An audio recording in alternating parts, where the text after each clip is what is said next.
People definitely had grim predictions of what the Chinese Communist Party would do to Hong Kong. But I think it was a surprise to many how quickly it happened. It really accelerated over the past couple of years.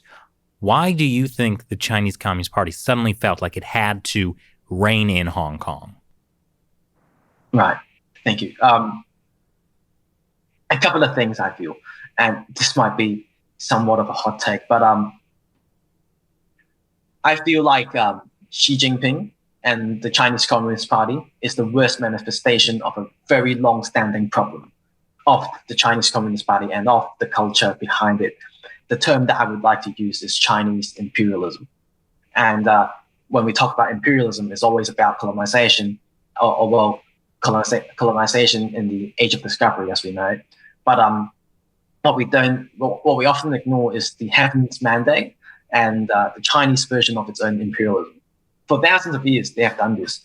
I mean, it comes and it should come as no surprise.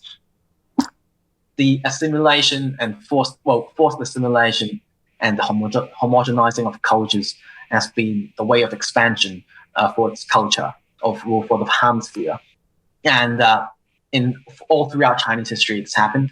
And it's just that what's happening to Hong Kong now, East Turkestan and Tibet before, is in a modern context. But the larger standing problem is that they feel a need to rule and they feel a need to dominate.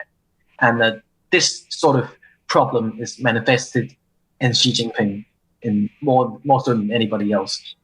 We see that Xi Jinping right now, he's not building a country, or he's not trying to get the country into a path of prosperity.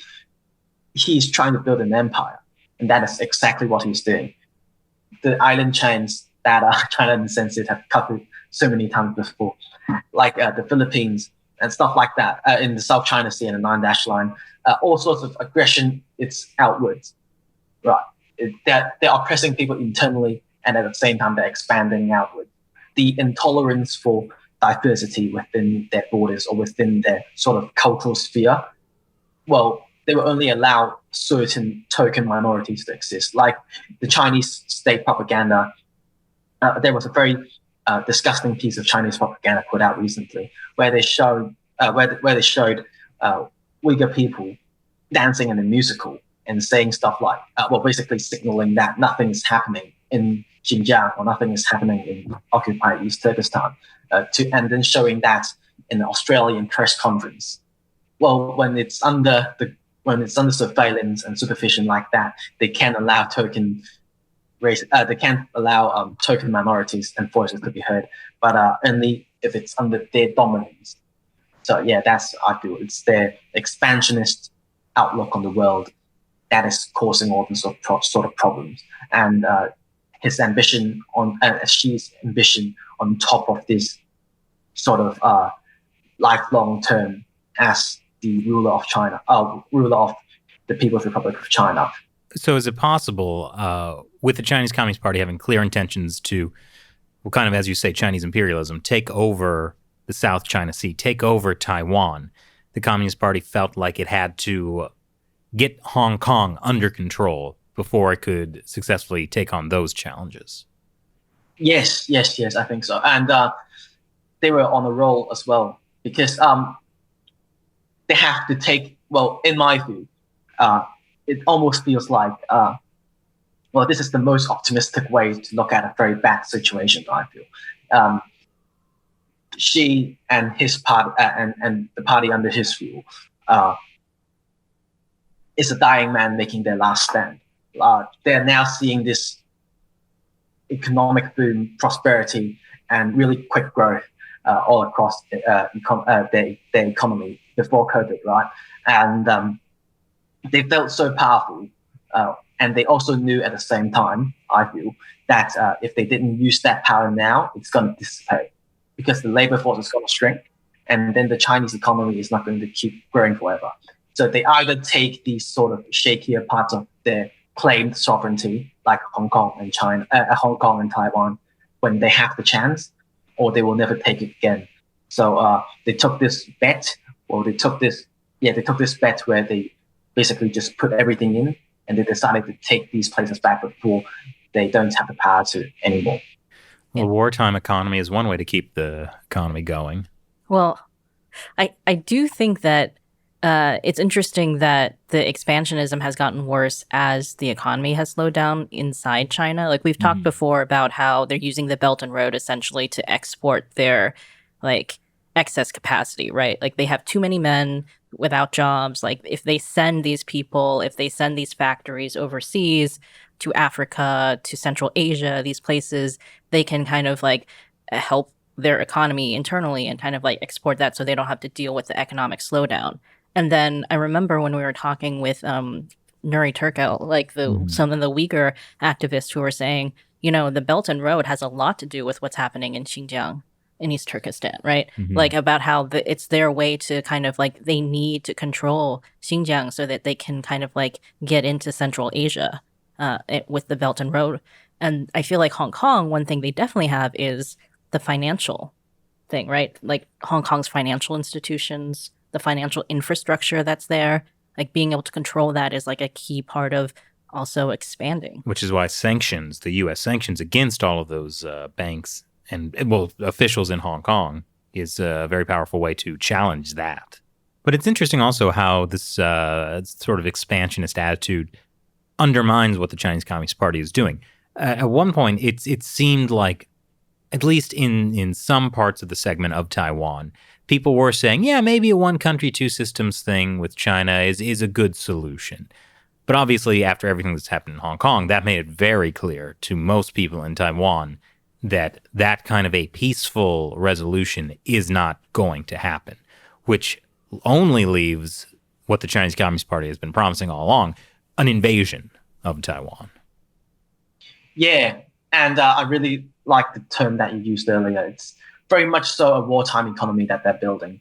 Their access to Africa, well, the alliance that they're building, friends that they're making along the way from the South China Sea and down into Africa. They're built, and that is something that the Western nations, or Australia, I would use this example again, that they're not quite catching up on, I feel.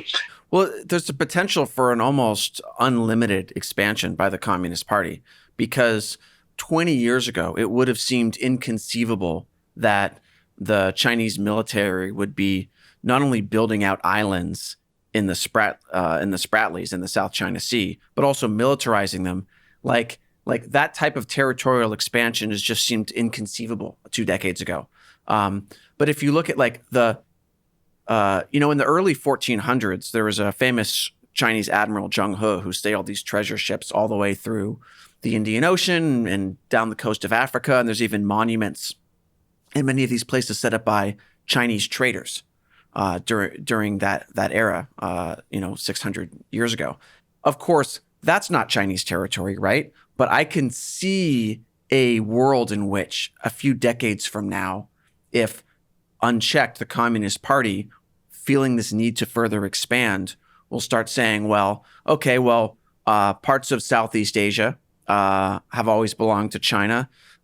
These parts, along trade routes in India have belonged to China. Sri Lanka, parts of the eastern coast of Africa have been part of China for 600 years. And so, again, it sounds crazy now, but it's not really outside of what the pattern we've seen over the last 2 decades of this just like pretty aggressive and largely unchecked expansion. China has the dark side of the moon. It has Mars. Yeah. Since ancient times. Well, the moon has been part of China since ancient times, right? I mean, Chang'e flew up there, and yeah, it's a solid claim, Chris. And if we dare to say anything in outer space as well, the national security law does have reach in outer space, I feel.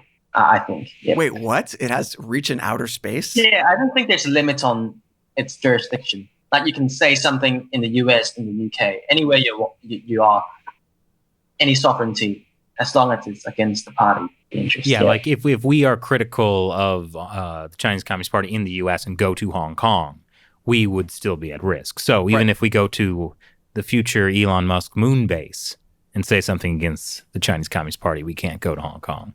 Well, just wait until they dig up like fragments of like an imperial palace under Elon Musk's moon base, and then they can claim Elon Musk's moon base.